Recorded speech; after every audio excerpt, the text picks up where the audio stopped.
नमस्कार, आप देख रहे हैं न्यूज नेशनल फास्ट। सबसे पहले सबसे तेज और मैं आपके साथ नीरज से हूँ। 26 अक्टूबर 1947 एक ऐसी तारीख जिस दिन जम्मू कश्मीर रियासत को भारतीय संघ में शामिल किया गया। 15 अगस्त 1947 एक ऐसी तारीख जब अंग्रेजों की लंबी गुलामी के चलते भारत को आज़ादी मिली और भारत दो राष्ट्रों भारत और पाकिस्तान में विभाजित हो गया। और भारत में जो उस समय रियासतें थी वह भारत और पाकिस्तान दो राष्ट्रों के मध्य बंट गई। लेकिन 3 ऐसी रियासतें जो अपने आप में स्वतंत्र रहना चाहती थी, वह ना तो पाकिस्तान में शामिल होना चाहती थी और ना ही भारत में शामिल होना चाहती थी। जी हाँ, उन रियासतों के नाम थे जूनागढ़, हैदराबाद और जम्मू कश्मीर। लेकिन जूनागढ़ को भारत द्वारा जनमत संग्रह के आधार पर भारत में विलय कर लिया गया और इसके पश्चात हैदराबाद को भी पुलिस बल की कार्यवाही के द्वारा भारत में शामिल कर लिया गया। अब बचा जम्मू कश्मीर। जम्मू कश्मीर में लगातार पाकिस्तानी घुसपैठियों द्वारा आक्रमण किया जा रहा था। उस समय जम्मू कश्मीर का शासक हिंदू था जिनका नाम था हरि सिंह। उन्होंने उस समय भारत के तत्कालीन प्रधानमंत्री पंडित जवाहरलाल नेहरू जी से वार्ता की और 26 अक्टूबर 1947 को एक विलय पत्र पर हस्ताक्षर किए और जम्मू कश्मीर का विलय कर दिया गया भारतीय संघ के अंतर्गत। तभी से लेकर जम्मू एंड कश्मीर को भारत का एक अभिन्न अंग माना गया, परंतु भारत का कोई भी कानून ना तो जम्मू कश्मीर पर लागू होता था और यदि 360 भारतीय संविधान के अनुच्छेद के अंतर्गत राष्ट्रपति शासन का कोई प्रोविजन जम्मू कश्मीर में लागू होता था। कहने का तात्पर्य है कि भारतीय संविधान के अनुच्छेद 370 के द्वारा जम्मू कश्मीर को यह सारे विशेषाधिकार प्रदान किए गए।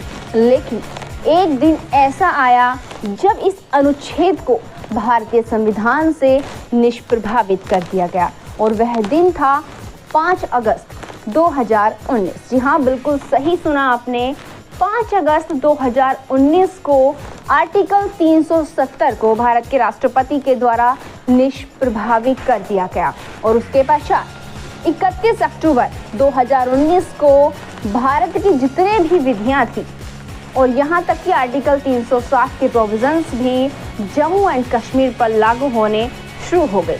लेकिन आर्टिकल 370 के निष्प्रभावी होने के पश्चात जम्मू एंड कश्मीर को 2 यूनियन टेरिटरीज में डिवाइड कर दिया गया। एक जम्मू एंड कश्मीर बना दिया और दूसरा लद्दाख बना दिया गया।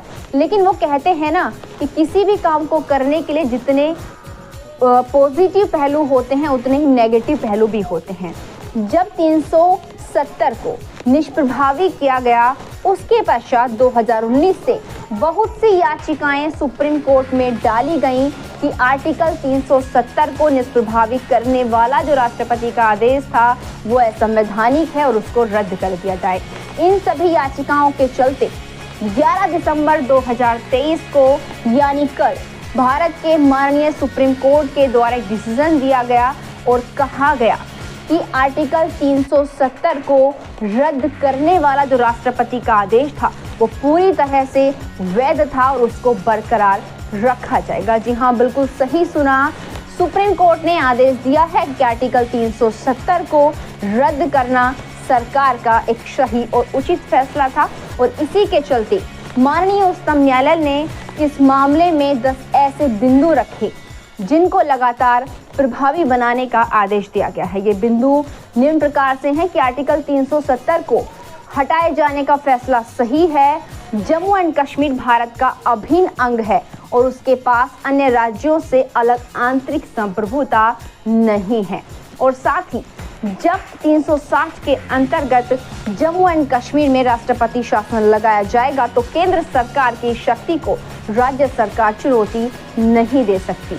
जम्मू एंड कश्मीर का राज्य का दर्जा फिर से बहाल किए जाने की बात कही और कहा कि सितंबर 2024 तक जम्मू कश्मीर विधानसभा में चुनाव कराए जाएं और साथ ही अनुच्छेद 370 को निरस्त करने के संवैधानिक आदेश को वैध शक्ति भी प्रदान की और इसके साथ ही कहा कि अनुच्छेद 370 का स्थायी उपबंध था।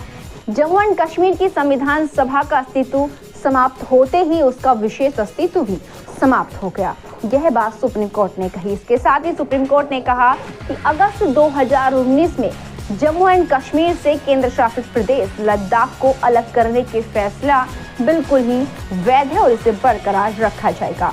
सुप्रीम कोर्ट ने याचिकाकर्ताओं की उन दलीलों को बिल्कुल ही खारिज कर दिया जिसमें उन्होंने कहा कि राष्ट्रपति शासन के दौरान केंद्र सरकार द्वारा कोई अपरिवर्तनीय कार्यवाही नहीं की जा सकती है। Bureau report, news national fast.